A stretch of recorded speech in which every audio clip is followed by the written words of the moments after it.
দীর্ঘ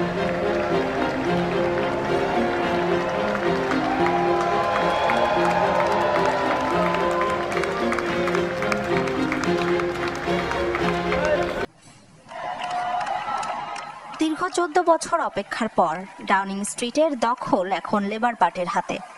রাজা তৃতীয় চার্লসের কাছে প্রধানমন্ত্রীর দায়িত্ব পাওয়ার পর তাই আর সময় ক্ষেপণ করেননি কিয়ার স্টারমার। শুরু করেন নতুন মন্ত্রিসভা গঠন প্রক্রিয়া। এরই মধ্যে গুরুত্বপূর্ণ পদগুলোতে দায়িত্ব দিয়েছেন আস্থাভাজনদের। এতে প্রথমবারের মতো কোনো নারী চ্যান্সেলর পেতে যাচ্ছে ব্রিটেনের মন্ত্রিসভা। চ্যান্সেলর হিসেবে স্টারমার বেছে নিয়েছেন র্যাচেল রিভসকে। একই সাথে অর্থমন্ত্রীর দায়িত্ব পালন করবেন রিভস। নতুন মন্ত্রিসভায় ডেপুটি প্রধানমন্ত্রী অ্যাঞ্জেলা রেইনার ও স্বরাষ্ট্রমন্ত্রী ইভেট কুপারও একজন নারী।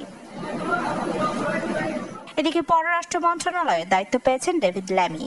এই মেয়াদে তার নজর থাকবে ইউরোপীয় ইউনিয়নের সাথে সম্পর্ক উন্নয়ন, গাজায় যুদ্ধবিরতির জন্য চাপ প্রয়োগ ও যুক্তরাষ্ট্রের প্রেসিডেন্ট নির্বাচনের রিপাবলিকান প্রার্থী ডোনাল্ড ট্রাম্পের সাথে সুসম্পর্ক বজায় রাখার দিকে। এছাড়া জন হ্যালি হচ্ছেন প্রতিরক্ষা মন্ত্রী। বিশ্বে ইউক্রেন, রাশিয়া ও হামাস ইসরায়েলের মধ্যে চলমান যুদ্ধের সময়ই পররাষ্ট্র ও প্রতিরক্ষার মতো গুরুত্বপূর্ণ মন্ত্রণালয়ের দায়িত্ব পেলেন ল্যামি ও হ্যালি।